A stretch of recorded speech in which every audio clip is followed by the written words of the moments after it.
উৎসব পাতা যেটা, এই উৎসব পাতা ইতিহাস অনেক, তবু আমি সেই ইতিহাসে যাচ্ছি না।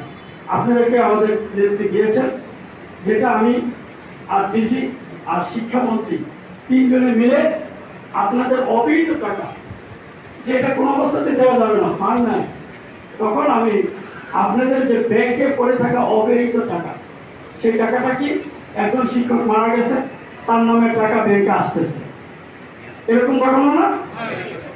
আবার একজন শিক্ষক এক কলেজ থেকে আরেক কলেজে চলে গেছে, তার টাকা আসতেছে অ্যাকাউন্টে। এরকম ভাবে 60 কোটি টাকা পাওয়া গেল অবৈধ টাকা। এই 60 কোটি টাকা নিয়ে প্রস্তাব করা হলো আমাদের তৎকালীন প্রধানমন্ত্রীর কাছে। উনি শুনে বললেন যে শিক্ষকদের টাকা শিক্ষকদের দিবেন, আমার কোনো আপত্তি নেই, দিয়ে দেন টাকা। তখন শিক্ষামন্ত্রী আমাকে বললো, টাকাটা তো দিব, 60 কোটি কিভাবে দিতাম। এখন 60 কোটি টাকা দিতে গিয়ে আমার একটা টার্গেট হলো যে পরবর্তী যে ঈদটা, এই ঈদের ঈদটাকে আমি টার্গেট করব। এই ঈদে আমি 25% শিক্ষকদের আর 50% দিলাম কর্মচারী।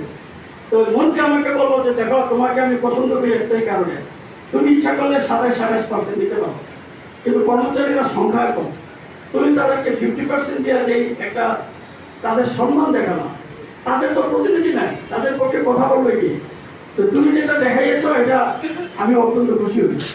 আর আমার টার্গেট ছিল তাদেরকেও খুশি করলাম, প্লাস পরবর্তী ঈদে বলবো যে এটা শিক্ষকদের মানাতে পারি না, আপনি 50 দেন, আমাদেরও 50 দেন, পরে আস্তে আস্তে আমরা আগাবো।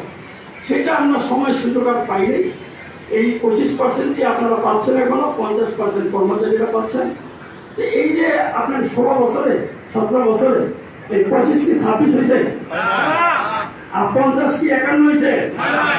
এই ইয়াং টিচাররা জানে এটার ইতিহাস? ইয়াং টিচাররা কেউ জানে না যে কে এনে দিল। জানলে তারা প্রেস ক্লাবে গিয়া শেখ হাসিনার ছবি বুকে চলে নাচত না। যারা গেছেন সবই কিন্তু আমার কাছে ছবি আছে। এখন কেউ কেউ বলেন আমি বিএনপি করি স্যার, তো বিএনপি করলে আপনি ওই যে ছবি দেখছি তাহলে চুপ করে থাকে। হ্যাঁ, এক শিক্ষক সকালবেলা কালকে বাসায় গেছে, আমাকে ডাক্তার 7 দিন অন্তত রেস্ট নিতে বলছিল। আমি রেস্ট নিতে পারি নাই, কারণ আমি বাসায় আসার পরে রাতের 1টা পর্যন্ত আমাকে এই নেতা কর্মীদেরকে সময় দিতে হচ্ছে। পরের দিনও রাতে আমি 12:30 পর্যন্ত সময় দিচ্ছি, পরের দিনও রাতের 1টা পর্যন্ত সময় দিচ্ছি।